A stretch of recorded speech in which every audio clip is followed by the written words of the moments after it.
아멘. 할렐루야. 우리 옆 사람 인사합시다. 사랑합니다. 축복합니다. 아멘. 아멘. 우리가 지난주에 40주년 감사 예배를 드렸는데요. 그 말씀의 제목이 혹시 뭔 줄 기억나십니까? 존재의 목적을 이루는 교회. 존재의 목적이 있더라. 하나님이 교회를 만드신 데는 반드시 뭐가 있더라? 목적이 있다는 거예요. 그 목적이 뭐예요? 사도행전 1장 8절 한번 암송해 볼까요? 자, 오직 성령이 시작. 오직 성령이 너희에게 마시면 너희가 권능을 받고 예루살렘과 온 유대와 사마리아와 땅끝까지 이르러 내 증인이 되리라 하시니라. 자, 오직 성령이 너희에게 마시면, 여러분 교회의 출발은 성령이 임할 때 시작되는 거예요. 저와 여러분들의 마음속에 성령이 임했기 때문에 내가 교회예요. 그 성도가 모인 모임이 교회예요. 근데 교회는 반드시 목적이 있는데 그게 뭐냐? 증인되는 게 목적이래요. 예루살렘과 온 유대, 우리 지역을 전도하는 것, 그 다음에 사마리아와 땅끝 세계 열방을 전도하는 게 교회가 존재하는 목적이구나. 근데 이 목적을 달성하려면 내 속에 뭐가 있어야 된다? 예수의 생명이 있어야 된다. 한번 따라합시다. 내 속에 예수의 생명이 있어야 합니다. 여러분들의 마음 가운데 예수의 생명력이 강해지기를 축원합니다. 그러니까 말씀을 먹을 때마다 힘이 막 솟아나야 돼. 오늘 이 시간에도 하나님의 말씀을 먹을 때 힘이 좀 솟아나기를 축원합니다. 그 힘 가지고 나가 전도하는 거죠. 두 번째는 세상을 향해 뭐 해야 된다? 나가야 된다. 여러분 밥 시큰 드시고 난 다음에 나가서 뭐 해야 돼요? 운동해야 돼요. 그래야지 살이 안 쪄요. 하나님의 말씀을 먹고 나만 자꾸 먹고 있으면, 그리고 전하지 않으면 이스라엘 민족처럼 망하는 역사가 나타나요. 여러분 이스라엘이 하나님의 사랑을 받았잖아요. 그 받은 사랑 가지고 열방을 향해 가라고 했는데 안 가잖아. 그래서 민족이 어떻게 돼요? 망하는 역사가 나타난 거예요. 저와 여러분들이 예수의 생명을 가졌으면 내 주변에게 전도합시다. 나가서 전도해야 된다라고 하는 거예요. 근데 전도할 때 누가 함께 하시더라? 주님이 나와 함께 하신다. 볼지어다 세상 끝날까지 내가 너희와 항상 함께 할 것이다. 저와 여러분들이 사람을 살리지 못해요.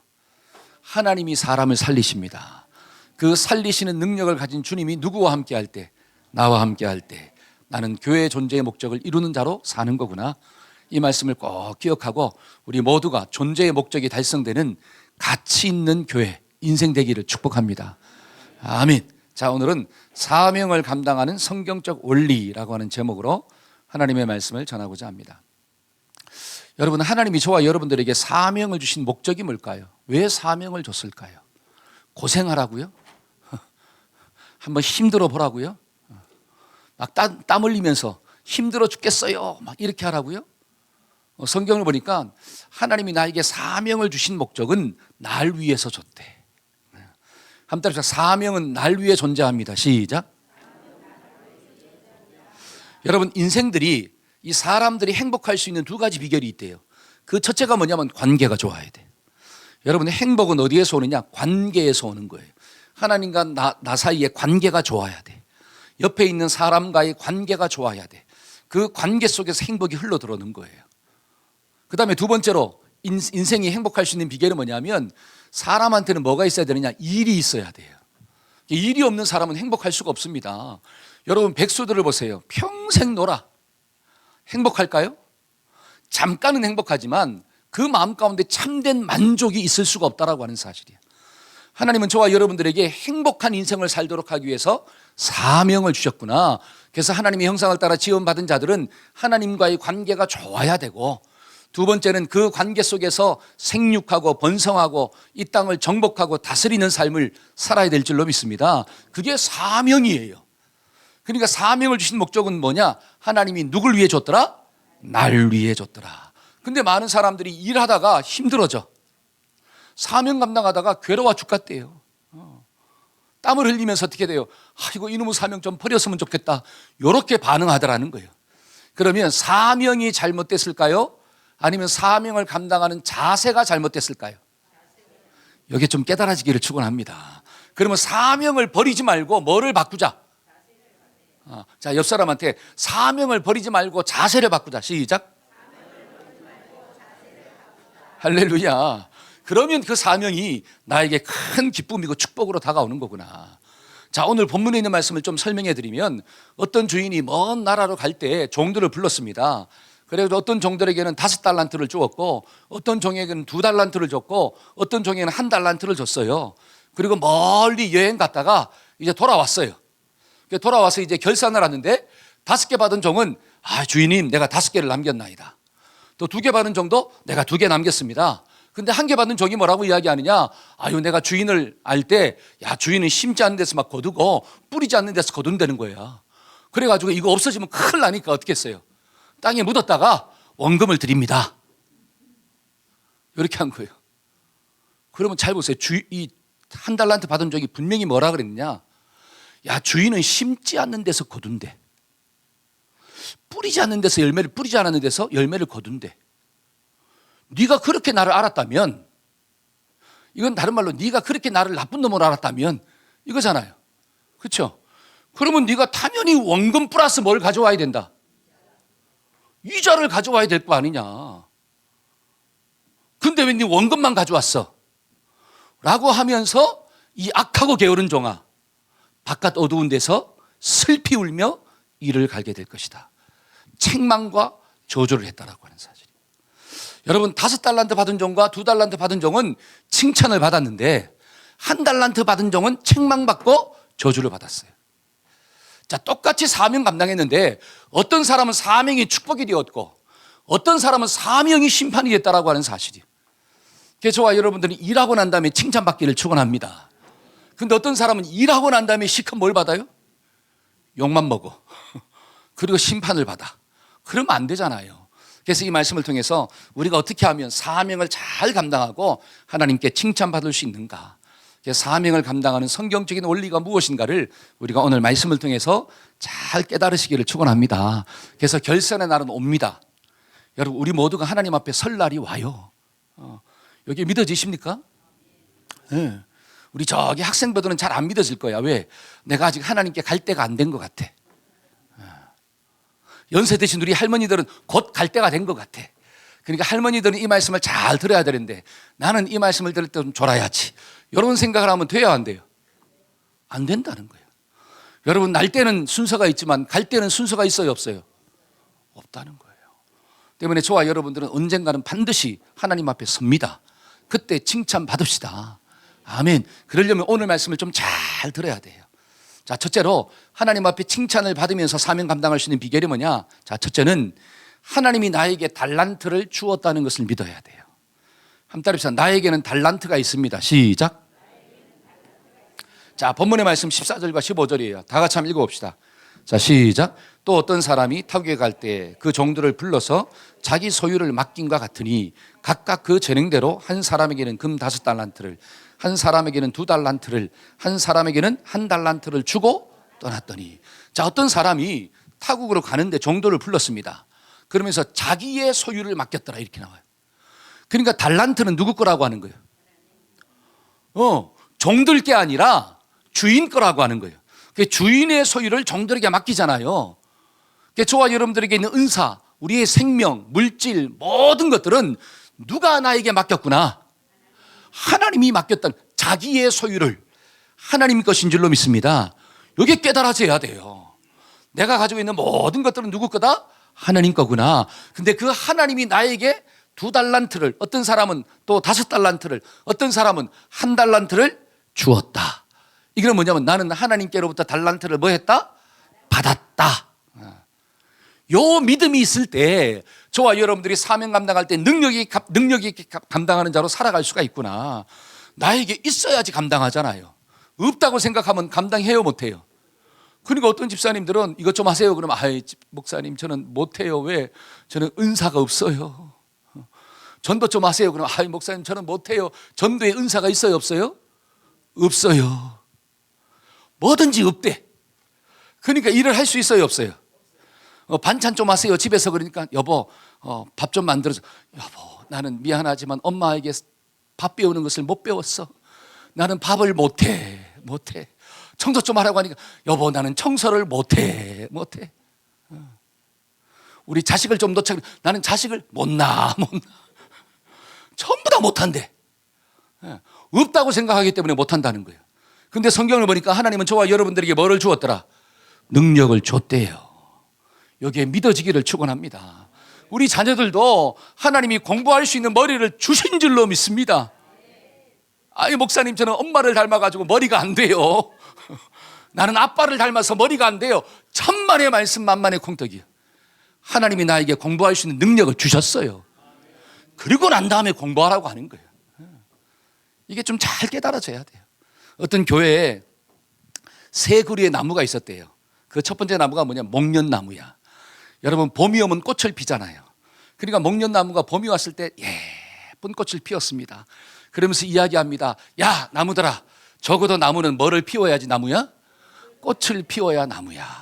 근데 봄이 지나고 여름이 다가왔어요. 그 꽃이 다 시들어져 버렸네. 근데 사과나무가 여름이 다가오니까 사과나무 열매를 맺었네. 그래서 또 나무들한테 이야기합니다. 야 나무는 열매가 있어야 진짜야. 근데 그 열매를 농부들이 다 땄잖아요. 그리고 가을이 되니까 또 앙상한 가지만 남았어. 겨울이 왔습니다. 그때 전나무가 이야기합니다. 야 나는 사시사철 푸르러. 그러니까 사람들이 나에게 와서 이렇게 이쁜 장식을 하지. 그러니까 자고로 나무는 사시사철 푸르러야 돼. 이렇게 말을 했대요. 여러분 요 예화가 주는 메시지가 뭘까요? 다 각자의 뭐가 있더라? 달란트가 있더라는 거예요. 여러분 목련나무는 꽃을 피우는 달란트가 있고, 사과나무는 열매를 맺는 달란트가 있고, 전나무는 사지사철 푸르른 달란트가 있다라고 하는 거예요. 그러니까 하나님은 모든 나무에게 뭘 줬느냐? 달란트를 줬다는 거예요. 여러분 이 말씀을 나에게 적용한다면 하나님은 저와 여러분들에게 반드시 뭘 줬느냐? 은사를 주신 줄로 믿습니다. 할렐루야. 이게 믿어져야지 하나님 주신 것 가지고 열심히 일하는 자로 살아갈 수가 있다는 거예요. 근데 하나님이 나에게 준 게 없다라고 자꾸 생각하는 거예요. 그러니까 나는 뭐를 할 수 없다고 자꾸 이야기해. 아니에요. 여러분 하나님은 사명만 맡긴 게 아니라 사명을 맡기기 전에 능력을 나에게 부어주셨구나. 우리가 좀 전에 사도행전 1장 8절 읽었잖아요. 그걸 다시 한번 볼게요. 자, 오직 한번 읽어봅시다. 시작. 오직 성령이 너희에게 마시면 너희가 권능을 받고 나의 증인이 될 것이다. 여러분 교회가 존재하는 목적은 증인되는 거래요. 이게 사명이에요. 사명. 내가 가는 곳마다 복음을 전하는 게 사명이에요. 그런데 이 사명을 주기 전에 하나님이 뭘 줬느냐? 성령이 너희에게 임하시면, 성령이 임했다라고 하는 거예요. 성령이 임하니까 뭐가 주어졌어요? 권능이 주어진 거예요. 복음을 전할 수 있는 힘이 있다라고 하는 사실이에요. 하나님이 힘을 주시고 전하라고 하는 거지 힘도 안 주고 전하라 그런 말을 하지 않는다라고 하는 사실이에요. 그러니까 저와 여러분들이 사명을 잘 감당하려면 그래 하나님이 나에게 힘을 주셨구나. 자 오른손 딱 드시고 그래 하나님이 나에게 힘을 주셨다. 시작. 할렐루야. 이게 믿어지기를 축원합니다. 여러분 직장 나갈 때에도 그래 하나님이 나에게 직장에서 사명 감당할 수 있는 힘을 주셨어. 하나님이 나와 함께 하셔. 이런 믿음으로 가지고 나아가야지 무슨 일을 만나도 이길 수가 있는 거지. 아이고 힘들어 죽겠는데, 나는 힘이 없는데, 나는 능력이 없는데, 학교 갈 때도 나는 머리가 나쁜데, 이런 생각을 가지고 나아가면 어떻게 사명을 감당할 수 있겠냐라고 하는 거예요. 저와 여러분들 이 말씀을 통해서 그래 하나님은 나에게 뭘 주셨구나? 사명을 주셨구나. 여기 좀 깨달아지기를 축원합니다. 여러분 조각 중에 잘 보세요. 이게 뭐예요? 그렇죠. 생각하는 사람. 이 조각을 누가 만들었을까요? 로댕. 여러분 로댕이 학창 시절에 시험만 보면 꼴찌였대요. 성적이 꼴찌야. 그러니까 아버지가 뭐라고 이야기하느냐? 아이고 어떻게 하다 저런 놈이 내 뱃속에서 태어나가지고, 어떻게 하다 저런 놈이 우리 집안에 태어나가지고, 이런 소리를 듣고 자란 거예요. 자, 또 하나 상대성 이론을 발견한 아인슈타인. 여러분 아인슈타인이 초등학교 생활 기록부를 보면 이렇게 적혀 있대요. 우둔하고 비사교적이고 영원한 몽상가로서 계속 방황할 것이다. 그러니까 초등학교 선생님이 뭐라고 적었느냐? 야 아인슈타인은 머리가 나쁘대. 그 다음에 우둔하고 사교적이지 못하대. 그러니까 이 사람은 계속 방황하며 인생을 살 것이다. 이렇게 적어놨다는 거야. 여러분 발명왕 토마스 알죠? 토마스. 토마스는 13살 때 학교에서 쫓겨나갔어. 그러니까 초등학교도 졸업하지 못했어요. 왜? 적응을 못해가지고. 적응을 못해서. 여러분 러시아의 대문호 톨스토이 아시나요? 예. 그 톨스토이는 대학 시절에 낙제를 받았어. 점수가 F야. 그러니까 졸업을 못했어요. 대학을 졸업을 못했습니다. 그런데 여러분 잘 보세요. 로댕, 아인슈타인, 에디슨, 톨스토이 이런 사람들이 실패한 인생이요, 성공한 인생이요. 어떻게 이런 사람들이 성공할 수 있냐라고 하는 거예요. 이 사람들은 전부 다 하나님이 나에게 주신 달란트를 찾았어요. 하나님이 나에게 뭘 줬더라? 달란트 주셨다라고 하는 거예요. 그리고 그 달란트를 개발했을 때 세상에서 머리에 위치 올라가는 성공한 인생을 살게 된 줄로 믿습니다. 하나님은 저와 여러분들에게 반드시 뭘 주셨느냐? 달란트를 주셨구나. 이게 오늘 저와 여러분들이 주시는 메시지예요. 하나님은 나에게 능력을 주셨다. 시작.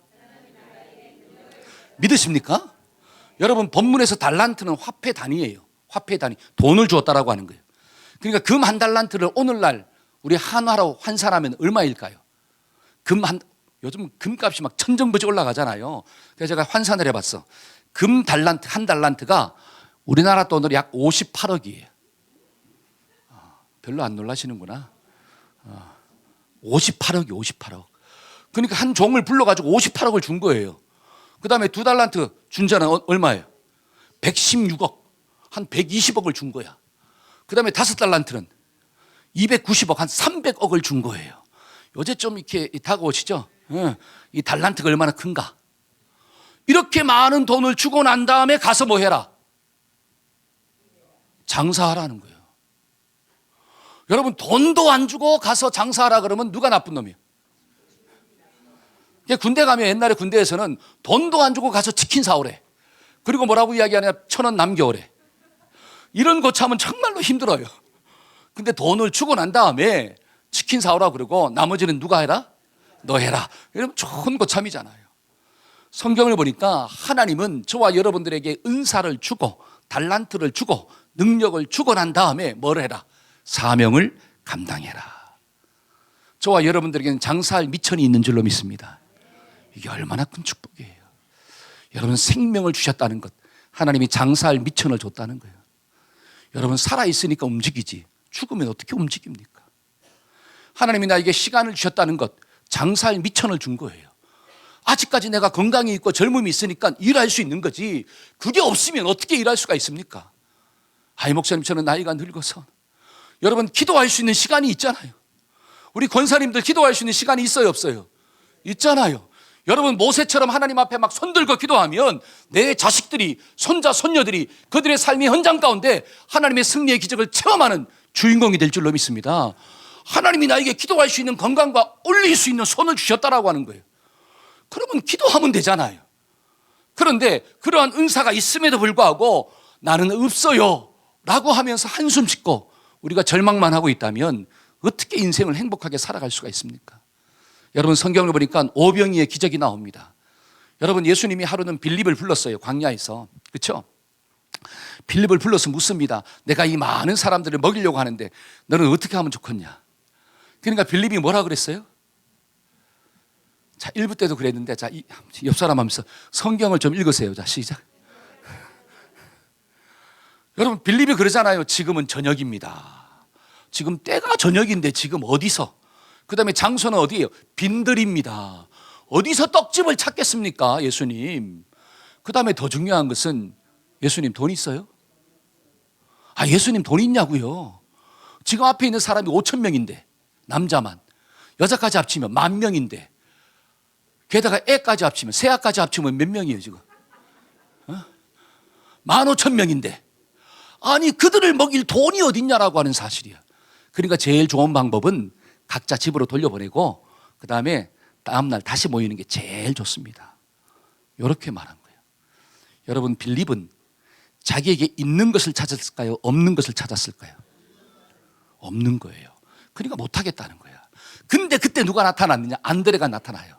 여러분 안드레는 그 주님의 말씀을 듣자마자 막 쫓아갑니다. 쫓아가서 누구를 찾았느냐? 어린아이를 딱 만난 거야. 근데 그 아이가 저기 보니까 우리 하은이가 도시락을 딱 가지고 있네? 근데 도시락이 뭐냐? 물고기 5마리하고 보리떡, 물고기 2마리야? 보리떡 5개가 딱 있는 거야. 그 누구 먹으려고? 자기 먹으려고 할머니가 싸줬네? 엄마가 싸줬네? 그럼 누구 먹어야 돼? 지가 먹어야 되잖아요. 근데 안드레가 자꾸 쳐. 야, 그 너 혼자 먹는 것도 좋지만 요거 예수님께 가져가면 혹시 아냐? 예수님이 어떻게 하실지? 그래 자꾸 꼬셔가지고 그 도시락을 어떻게 했어요? 예수님께로 딱 가져왔어요. 그랬을 때 그 주님이 축사하시고, 축사가 뭐냐면 기도했다라고 해요. 감사 기도하시고 이걸 떼어 주우라고 하니까 5,000명을 먹이고 12광주리에 남는 기적이 나타난 거예요. 여러분, 안드레는 없는 것을 생각한 게 아니라 내가 할 수 있는 것을 생각한 거예요. 그리고 도전했습니다.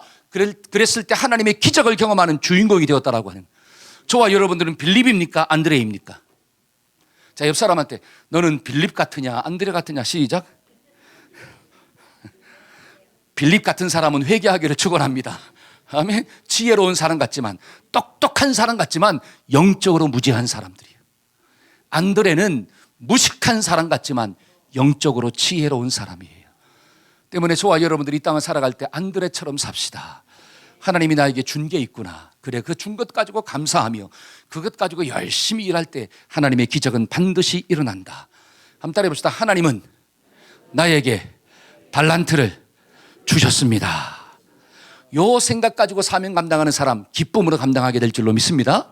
두 번째로 우리가 사명을 감당하고 칭찬받으려면 하나님의 평가 방법을 좀 알아야 돼요. 하나님의 평가 방법. 자, 다른 박질하는 사람이 있어요. 달리기 하는 사람이 있는데 달리기 전에 뭘 알아야 되느냐? 다른 박질의 법칙을 알아야 돼. 룰을 알아야 돼. 그러니까 자기 레인이 있거든요. 그 레인을 벗어나면 안 돼. 그 다음에 꼬린 지점을 보고 달려야 돼. 이해가 되시죠? 경기에는 법칙이 있다는 거예요. 그 법칙을 알고 빨리 가야 돼. 빨리 가는 게 능사가 아니에요. 자, 이 말씀이 주는 이 메시지가 뭐냐면 저와 여러분들이 사명을 감당할 때에는 하나님이 그 사명을 감당할 때 평가하는 원리가 있대요. 그 원리를 알고 감당할 때 기쁨으로 다가오는 거야. 그럼 원리가 뭐냐? 21절입니다. 21절.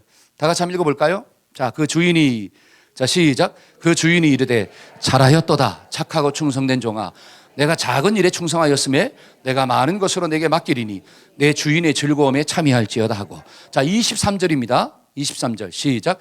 그 주인이 이르되 잘하였도다 착하고 충성된 종아, 내가 작은 일에 충성하였음에 내가 많은 것으로 내게 맡기리니 내 주인의 즐거움에 참여할지어다 하고. 여러분, 말씀이 똑같아요, 안 똑같아요? 토시도 안 틀리고 똑같습니다. 왜 같은 말을 두 번이나 하느냐? 자, 21절은 5달란트 받은 종에게 한 말이에요. 그러니까 5달란트 받은 종이 5개를 남겼는 거야. 그때 주님이 칭찬하신 거예요. 자, 23절은 2달란트 받은 종에게 한 거예요. 2달란트 받은 종이 2개를 남겼어. 그랬더니 또 이 말씀을 하신 거예요. 똑같은 말씀이야. 착하고 충성된 종아, 네가 적은 일에 충성하였음에 내가 많은 것을 맡길 것이다. 내 주인의 즐거움에 참여할지어다. 여러분, 이 말씀을 통해서 발견할 수 있는 하나님의 평가 방법이 무엇입니까? 이게 중요한 거예요. 하나님의 평가 방법은 상대평가가 아니라 절대평가예요. 한번 따라해보세요. 절대평가입니다. 이게 하나님의 원리예요. 자, 그러면 제가 질문해 볼게요. 여러분, 상대평가는 뭐예요? 상대평가. 평가의 대상이 상대방이야. 그러니까 나는 누구보다 잘하면 되는 거야. 너보다 잘하면 되는 거야. 너보다. 여러분, 예배를 드릴 때도 누구보다 잘 드리면 되는 거예요. 옆에 있는 사람보다 내가 더 잘 드리면 되는 거예요. 이게 상대평가예요. 그러면 상대평가에서는 1등이 몇 명이요? 상대평가에서는 1등이 한 명만 존재합니다. 그러니까 부자도 세계에서 제일 돈 많은 사람은 몇 명일까요? 한 명이에요. 여러분, 공부도 있잖아요. 상대평가면 반에서 1등 하는 놈은 몇 명일까요? 한 명이에요. 만약에 하나님의 역사도 상대평가라면 하나님 앞에 큰 상급을 받는 사람은 몇 명일까요? 한 명이에요. 그럼 얼마나 열받아. 그렇잖아요. 그러니까 상대평가는 사람을 힘들게 하는 거예요. 끊임없이 비교해야 돼. 끊임없이 비교해야 돼요. 그러니까 내가 너보다 좀 잘났으면 교만한 거야. 내가 너보다 못났으면 열등감 가운데 빠지는 거예요. 이게 상대평가예요. 그런데 성경을 보니까 하나님의 평가는 뭐더라? 절대평가더라. 제가 이 말씀을 묵상하다가 깨닫고 난 다음에 얼마나 자유함이 있는지요. 그래, 하나님은 절대평가구나. 이건 다른 말로 하면 하나님은 평가 기준을 딱 정해놓은 거예요. 그래서 그 기준에 부합하면 모두가 다 칭찬받는 거예요. 이 말씀은 다른 말로 모두가 다 1등 할 수 있는 거야. 근데 역으로 말하면 모두가 다 꼴등할 수도 있는 거야. 이게 자유함이 있으면서도 두려운 말씀이에요. 그러면 하나님의 평가 기준이 뭘까요? 자, 누가복음 12장 48절이에요. 자, 하나님의 절대 평가의 기준이 뭐냐? 알지 못하고, 자, 시작. 알지 못하고 매 맞을 일을 행한 종은 적게 맞으려니와 물론 많이 받은 자에게는 많이 요구할 것이요 많이 맡은 자들에게는 더 많이 달라 할 것이다. 이게 하나님의 평가 기준이에요. 하나님이 5개를 줬으면 몇 개를 요구하신다는 거예요? 하나님이 2개를 줬으면 몇 개를 요구하신다는 거예요? 하나님이 1개를 줬으면 몇 개를 요구한다는 거예요? 여기 하나님의 기준이에요. 그러면 1달란트 받은 정도 몇 개만 남겼으면 1개만 남겼으면 똑같이 착하고 충성된 종아, 네가 적은 일에 충성했으니까 내가 많은 것을 맡겨줄게. 너는 주인의 즐거움에 참여할지어다. 이런 칭찬을 받게 된다는 거예요. 근데 그 하나님이 정해놓으신 기준에 누구만 미달됐다는 거예요? 1달란트 받은 사람은 F 맞은 거야.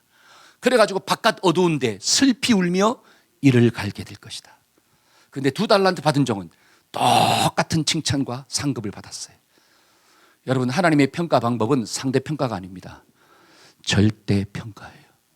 때문에 저와 여러분들은 말씀을 알아야 돼요.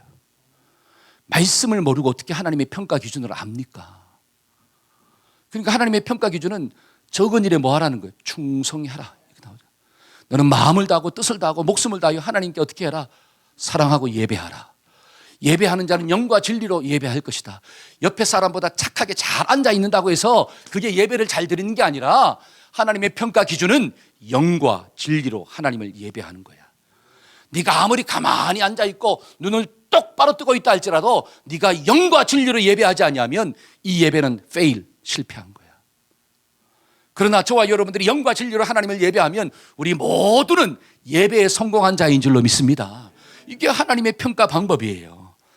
저는 이 말씀을 묵상하다가 그래, 하나님의 평가는 절대평가구나. 요거를 깨닫고 3가지의 은혜가 주어진 거예요. 그 첫째가 뭐냐면 비교의식 가운데 해방됐습니다. 한번 따라해서 비교하지 않아도 됩니다. 시작. 여러분, 옆 사람과 비교할 필요가 있어요, 없어요? 성가대, 예를 들어서 막 찬양할 때 하나님의 평가 방법은 뭐예요? 음을 잘 맞추느냐, 이게 아니에요. 여러분, 세상은 맞춰야죠, 그렇죠? 여러분, 세상은 음을 잘 맞춰야 돼. 목소리도 좋아야 돼. 근데 하나님의 평가 방법은 마음으로 찬양하는 거예요. 아무리 막 옥구슬처럼 목소리가 굴러간다 할지라도 그의 마음이 하나님을 향하지 아니하면 그 찬양은 받지 않으신다는 거예요. 하나님의 평가 방법은 그 마음이 하나님을 찬양하는 것입니다. 그 마음으로 찬양하다 보면 음치도 하나님이 고쳐주신다는 거예요. 할렐루야. 얼마나 감사해요. 그러니까 하나님의 평가 기준이 뭐냐? 그러니까 옆에 사람이랑 제발 뭐 하지 마세요. 비교하지 마세요. 비교하지 마세요. 여러분, 사명 감당할 때도 제발 뭐 하지 마시고 비교하지 마시고. 여러분, 비교할 때 내가 이 사람보다 조금 잘난 것 같아. 그러면 어깨에 뭐가 확 들어가요? 힘이 확 들어가가지고 있잖아요. 내 말 들으라는 거야. 내 말 들어. 내가 이 사람한테 좀 못한 것 같아. 그러면 기가 팍 죽어가지고 어떻게 돼요? 열등감 가운데 빠져가지고 실패의식 가운데 사는 거예요. 얼마나 인생이 불행합니까? 근데 하나님은 절대평가야. 저와 여러분들이 믿음으로 감당하면 자유함이 있게 될 줄로 믿습니다. 제가 이 말씀을 묵상하다가 참 큰 은혜를 받은 거예요. 제가 일부 때도 말씀드렸지만 제가 개척하고 한 몇 년 있다가 친구들이랑 이렇게 만납니다. 친구 이제 목사들이랑 만나면 저는 개척을 늦게 했거든요. 저는 40에 개척을 했어요. 근데 친구들은 막 20살 때 개척한, 20 몇 살 때 개척한 친구도 있고 30대 개척한 친구도 있고 하니까 벌써 개척한 지가 이 사람들은 10몇 년이 넘었고 이렇게 되는 거예요. 그리고 벌써 교회가 막 사이즈가 크잖아요. 그래서 저는 개척교회 가서 막 힘들어 죽겠는데 만나고 오면 마음이 너무 아픈 거야. 마음이 너무 힘들어. 그래서 제가 하나님께 기도했습니다. 하나님, 왜 자꾸 내 마음이 힘들까요? 사명을 감당하는데 왜 자꾸 내 마음이 힘들까요? 사명이 잘못됐습니까? 아니면 사명을 감당하는 자세가 잘못됐습니까? 하나님께 물어보니까 하나님이 답을 하시더라고. 네 자세가 잘못된 거야. 이렇게. 제가 이 말씀을 묵상하다가 사명은 스트레스 받으라고 준 게 아니에요. 여러분, 사람 낚는 업으로 사는 것 하나님이 스트레스 받으라고 이 사명 준 게 아닙니다. 이 사명을 주신 목적은 내가 행복하게 살라고, 인생에 가치 있는 인생으로 살라고 이 사명을 준 거예요. 그런데 왜 사람을 낳는 어부가 왜 목회가 자꾸 힘들게 다가오느냐, 내 마음 가운데 자꾸 상처로 다가오느냐, 그거는 네가 잘못했다라고 하는 사실이에요. 하나님이 잘못된 게 아니라 그 사명을 감당하는 나의 자세가 잘못된 거예요. 그게 뭐냐, 비교의식이에요. 내가 학교 다닐 때 쟤보다 더 잘 나갔는데 지금 나는 이게 뭐냐, 눈에 보이는 형태를 비교하는 거예요. 사이즈를 비교해요. 여러분, 성경은 하나님의 원리는 그렇게 말하고 있지 않습니다. 내가 하나님 앞에서 충성을 다했으면 내가 한 명을 섬기든 1000명을 섬기든 하나님은 수에 관계하지 아니하시고 하나님은 나의 뭘 보시는구나, 자세를 보시는구나. 저와 여러분들이 이게 깨달아지기를 축원합니다. 제가 이걸 깨닫고 난 다음에, 믿음으로 영접하고 난 다음에 내 속에 비교의식들이 막 끊어지는 역사가 나타난 거예요. 여러분, 그렇다고 해서 그 비교의식이 안 올까요? 그 다음날 또 옵니다. 그런데 하나님의 원리를 딱 깨달으니까 성령의 검이 있잖아요. 하나님의 말씀 곧 성령의 검을 가져라. 그 성령의 검으로 잘라버리는 거야. 그게 능력이잖아요. 그래서 저와 여러분들이 깨달아진 말씀이 있어지기를 축원합니다. 그러면 자꾸 세상의 가치관이 와도 그것을 잘라버리는 역사가 나타나는 거예요. 그게 은혜고 기적이에요. 저는 그 이후부터 절대로 비교하지 않아요. 비교하는 마음이 들어와도 그것을 말씀으로 이겨냅니다. 그러니까 금방 승리하는 역사가 나타나요. 저는 여러분들에게도 이런 놀라운 은혜가 있어지기를 축원합니다. 제발 남편을 비교하지 마세요. 아내를 비교하지 마세요. 여러분, 자식을 비교하지 마세요. 성적으로 비교하고, 연봉으로 비교하고, 생긴 걸로 비교하고, 그것 때문에 상처가 있는 거예요. 여러분, 낮에는 뭐가 우리 이 세상을 밝히고 있습니까? 태양이잖아요. 그러면 밤에는 뭐가 밝힐까요? 달이에요. 여러분, 태양과 달은 역할이 다른 거예요. 각자가 존귀한 거야. 비교할 필요가 없어요. 근데 비교하면 그때부터 인생은 불행해지는 거예요. 여러분들의 인생 가운데 왜 상처가 있을까요? 왜 내 인생이 만족함이 없고 자꾸 힘들어질까요? 비교하는 영이 나를 지배하기 때문에 그래요. 자동차도 비교하고, 집도 비교하고, 얼굴도 비교하고, 전부 다 비교해. 심지어 신앙생활 할 때도 교회도 비교하고, 심지어 누구까지 목사도 비교하고, 설교도 비교하고 말이야. 그러니까 막 힘들어 죽는 거야, 설교하는 사람들이. 아니에요. 비교하지 맙시다. 우리 옆 사람한테 비교하지 말자. 여러분들은 상품입니까? 작품입니까? 어떤 사람은 상품이야. 자꾸 비교해. 그러니까 자꾸 상품인 인생은 자꾸 어떻게 살려고 해? 비싼 걸 살려고 해. 그렇죠? 비싼 집, 비싼 옷, 비싼 차, 뭐 비싼 음식, 이거를 먹으면서 나의 존재 가치를 높이는 거예요. 여러분, 그런 사람들의 인생 가운데는 제가 예언할 수 있습니다. 절대로 만족과 기쁨이 없어요. 왜? 그 사람보다 더 비싼 음식 먹는 사람이 있거든. 그 사람보다 더 좋은 집에 사는 사람이 있거든요. 그 사람보다 더 이쁜 사람이 있거든요. 그러니까 거울아 거울아 누가 제일 이쁘니? 근데 갑자기 어디서 공주가 나타났잖아요. 그 공주가 누구요? 백설공주야. 그러니까 막 그 전까지는 이 왕비님이 제일 이쁩니다. 그래서 만족이 있었는데 더 좋은 이쁜 사람이 나타나니까 힘들어 죽겠어. 그래 가서 어떻게 해요? 독에 사과를 타가지고 사과에 독을 타서 사과에 독을 타서 싹 먹이잖아. 그 사람 죽이려고 하는 거야. 여러분, 사람을 죽이고 내가 1등 되는 것 과연 행복할까요? 절대로 행복할 수 없습니다. 때문에 비교하지 맙시다. 아멘. 그러니까 하나님의 절대평가 속에는 뭐가 없더라? 비교의식이 없다는 거예요. 두 번째로 하나님의 절대평가 속에는 뭐가 있느냐? 차이는 있지만 차별이 없대요. 한번 따라해 봅시다. 차이는 있다. 그러나 차별은 없다. 그렇잖아요. 종들을 불렀어요. 어떤 사람은 능력이 있어. 그러니까 5개를 줬잖아요. 어떤 사람은 능력이 좀 부족해. 그래서 2개 줬어요. 어떤 사람은 좀 더 부족해. 그래서 1개 준 거예요. 이게 뭐냐면 능력에 뭐는 있더라? 차이는 있습니다. 그런데 신기한 것은 차별이 없대요. 그러니까 하나님의 평가 기준을 통과하면 5개를 남긴 사람이나 2개를 남긴 사람이나 칭찬은 똑같더라. 상급은 똑같더라. 보너스는 똑같더라. 저는 언제까지 한다고요? 네. 하나님의 인정은 똑같더라. 여러분, 세상적인 가치관을 가지고 있으면 5개 남긴 사람한테 더 많이 줘야 돼요. 근데 성경을 보니까 똑같은 칭찬을 주고 똑같은 상급을 주더라는 거예요. 이거는 뭐냐? 차이는 존재하지만 뭐는 존재하지 않더라? 차별은 존재하지 않더라. 여러분, 사람의 인생이 상처가 되고 불행해지는 이유는 차이 때문에 오지 않습니다. 여러분, 키가 차이가 있다고 해서 불행할까요? 아닙니다. 여러분, 생긴 게 차이가 있다고 해서 불행합니까? 어떤 사람 눈이 쭉 찢어졌어. 어떤 사람 눈이 동그래. 차이가 있잖아요. 그것 때문에 불행해요? 그것 가지고 사람을 차별을 하네. 그렇죠? 이 사람은 이쁘다 그러고 이 사람은 못생겼다 그러네. 이 사람은 키가 크니까 야 멋있다 그러고 이 사람은 키가 작으니까 아유 난장이 똥자루마하다 그러고. 그것 가지고 뭐 하느냐? 사람을 차별하기 시작하는 거예요.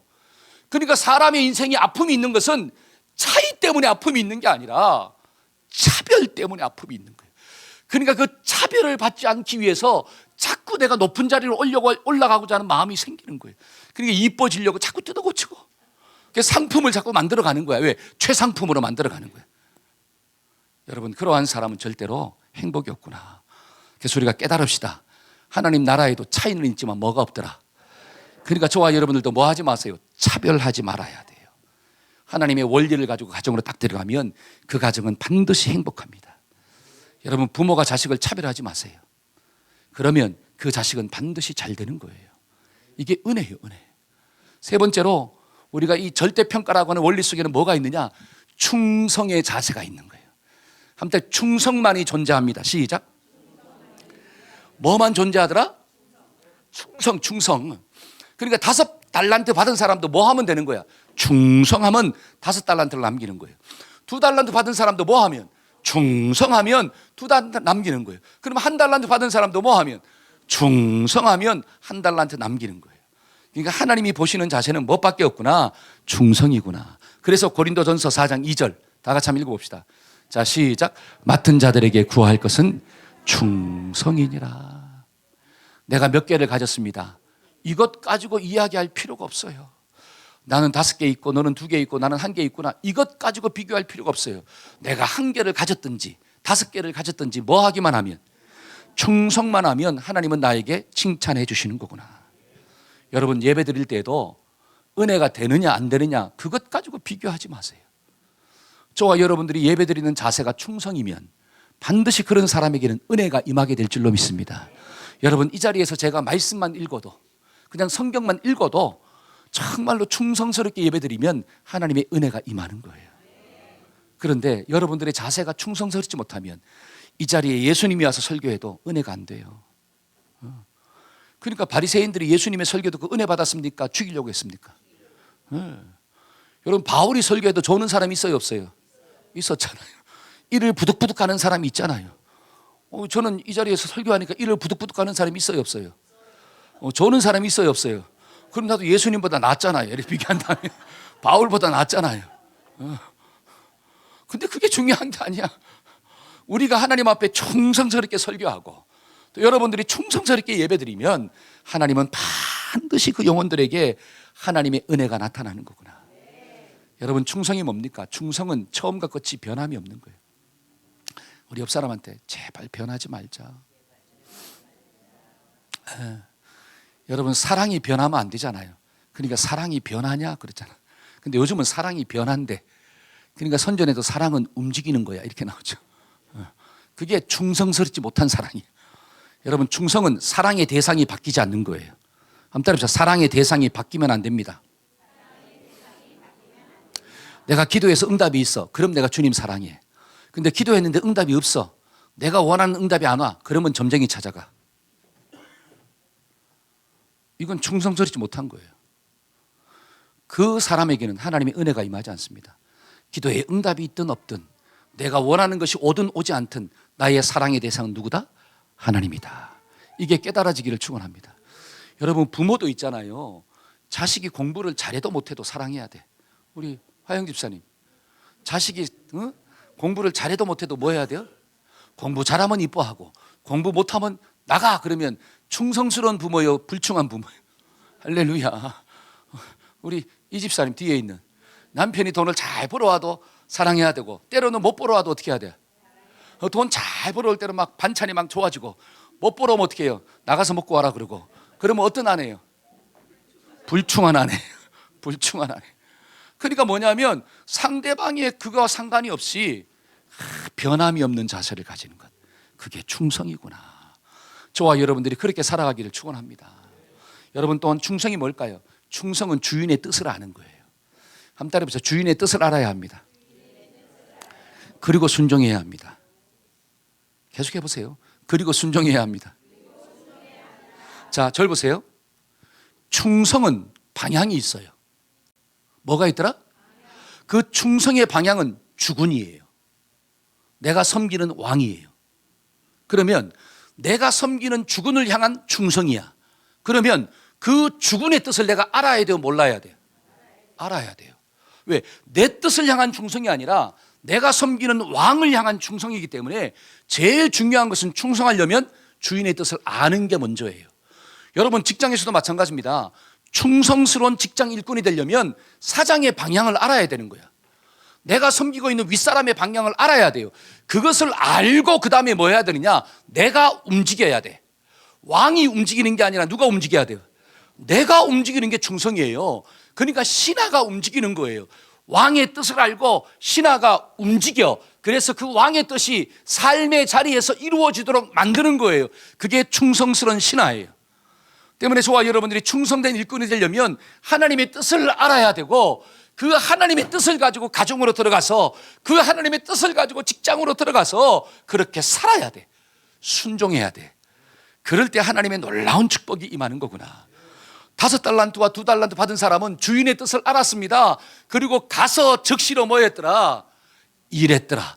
장사했더라. 근데 1달란트 받은 사람은 주인의 뜻을 몰랐어요. 주인을 오해했습니다. 그러니까 그것을 가지고 땅에 묻어두었더라. 불순종한 거예요. 어떤 사람이 충성일까요? 주인의 뜻을 알고 움직이는 자가 충성이구나. 저와 여러분들이 충성스러운 일꾼 되기를 축원합니다. 그러면 우리가 사명 감당하고 난 다음에 잘하였도다. 착하고 충성된 종아, 네가 적은 것을 최선을 다했기 때문에 내가 많은 것을 줄 거야. 그리고 주인의 즐거움에 참여할지어다. 이 말씀이 나의 말씀 되기를 축원합니다. 아멘, 아멘. 저는 한 사람에 대한 이야기만 하고 말씀을 마치고자 합니다. 어느 가난한 한 정원사가 있는데 가난했어요. 근데 부잣집에 이 정원사가 취직해가지고 그 정원을 잘 가꾸고 있습니다. 그런데 이 정원사가 그 버려진 화분에다가 조각을 하기 시작하는 거야. 근데 이 정원사가 조각을 하면 그 버려진 화분이 막 작품이 되는 거예요. 멋있는 작품이 돼요. 근데 그것을 딱 보고 있는 주인이 이 정원사를 불렀어요. 자네는 정원만 관리하면 되는데 뭐 그렇게 힘들게 버린 그 화분에다가 자꾸 조각을 해가지고 이렇게 잘 꾸미는가? 내가 그렇다고 특별히 돈도 더 주는 것도 아닌데. 그러니까 정원사가 뭐라고 이야기하느냐? 아닙니다. 제가 정원을 관리하는 것 중에 이 버려진 화분을 잘 해가지고 아름답게 만드는 것도 정원을 관리하는 겁니다. 그리고 더 중요한 것은 제가 이것을 할 때 제 마음에 기쁨이 있습니다. 그러니까 이 주인이 그 말을 듣고 감동을 받은 거예요. 그래가지고 이 정원사에게 돈을 주고 미술학교를 다니게 만든 거야. 그래가지고 이 사람이 미술을 잘 배워서 나중에 훌륭한 미술가가 됐대요. 여러분, 이 사람이 누구인 줄 아십니까? 미켈란젤로예요. 미켈란젤로. 여러분, 이 사람이 만든 작품이 다비드상이야. 이건 천지창조고, 이건 다비드상이고. 그러니까 세계에 앞서가는 미술가가 됐다라고 하는 사실이에요. 여러분 잘 보세요. 내가 맡은 그 적은 일에 충성을 다하니까, 주인이 보든지 안 보든지 내가 할 수 있는 최선의 것을 하니까 하나님이 은혜를 베푸셔서 그를 가장 높은 자리로 올려주셨더라. 저와 여러분들은 충성을 다하는 자입니까? 아니면 잔머리를 돌리는 자입니까? 우리 모두가 한 주간도 또 올 한 해도 충성스러운 하나님의 일꾼 되기를 축원합니다. 아멘. 하나님이 주신 사명을 잘 감당할 수 있는 비결이 뭘까요? 하나님이 나에게 달란트를 주셨다. 두 번째는 하나님의 절대평가를 아는 거다. 평가 방법이 원리가 절대평가구나. 이걸 알면 절대로 뭐하지 아니하고 비교하지 아니하고 사람을 뭐하지 않고 차별하지 아니하고 주신 사명을 끝까지 감당하는, 정말 하나님 앞에서 감당하는 충성의 자세를 가지게 되는 거구나. 이 자세로 우리가 사명 감당하고 칭찬받는 우리 모두가 되기를 축원합니다. 아멘. 우리 자리에서 일어나서 한번 찬양합시다. 내게 능력 주시는 자 안에서 내가 모든 것을 할 수 있습니다. 우리 가사를 생각하면서 한번 찬양합시다.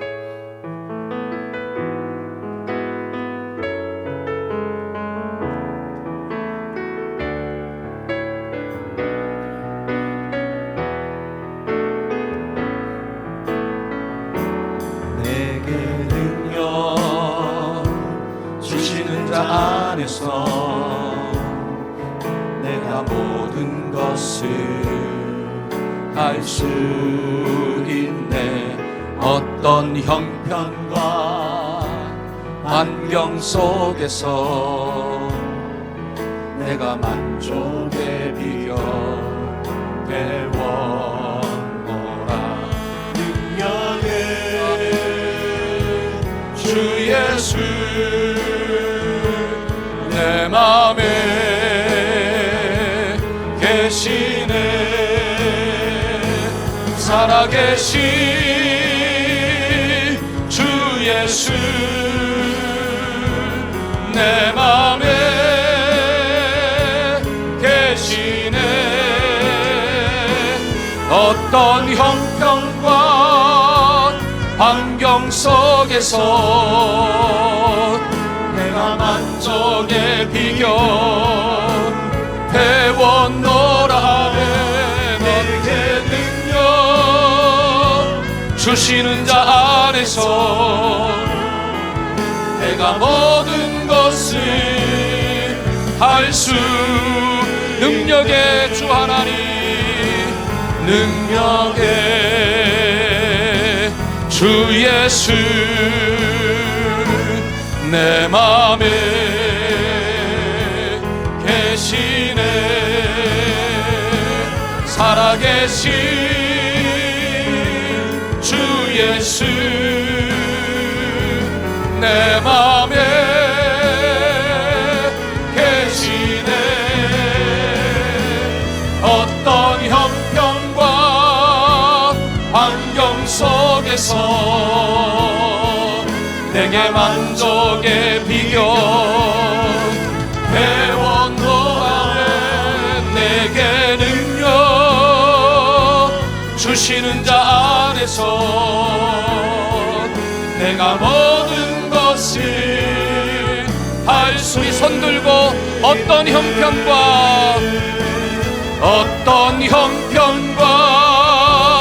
환경 속에서 내가 만족의 비결 배워하네. 내게 능력 주시는 자 안에서 내가 모든 것을 할 수 있네. 아멘. 가슴에 손을 얹고 한번 기도 받읍시다. 하나님은 우리를 위하여 사명을 주신 줄로 믿습니다. 학생은 학생의 사명이 있고 직장인은 직장인의 사명이 있고 또 주부는 주부의 사명이 있으며 우리 모두에게는 하나님 주신 생명 살리는 사명이 있습니다. 하나님 그 사명 잘 감당하라고 능력도 주신 줄로 믿사오니 하나님 그 믿음 가지고 감당하게 하여 주옵소서. 하나님 사명 감당할 때 하나님의 평가 방법이 절대 평가라는 것 잊지 않게 하여 주옵소서. 내 속에서 일어나는 비교의식들이 끊어지기를 소원합니다. 차별하는 마음들이 사라지기를 소원합니다. 하나님 게으른 마음들, 교만한 마음들, 열등감들 끊어지게 하여 주옵시고 하나님 앞에서 충성스러운 자세로 끝까지 달려갈 수 있도록 하나님 도와주옵소서. 하나님 특별히 우리 사랑하는 자녀들, 우리 학생들 이 하나님의 평가 방법을 어릴 때부터 알게 하여 주옵시고 세상의 상대 평가를 끊어버리게 하시고 비교하지 말게 하여 주옵시며 하나님 안에서 작품으로 살아가는 복된 자손들 될 수 있도록 주님 축복하여 주옵소서. 지금은 우리 주 예수 그리스도의 무한하신 은혜와 하나님 아버지의 극진하신 사랑과 성령님의 교통하심의 역사가 하나님의 말씀대로 사명 감당하고자 결단하는 우리 모든 자녀들과 성도들의 삶 가운데 지금부터 영원토록 함께 하시기를 간절히 축원하옵나이다. 아멘.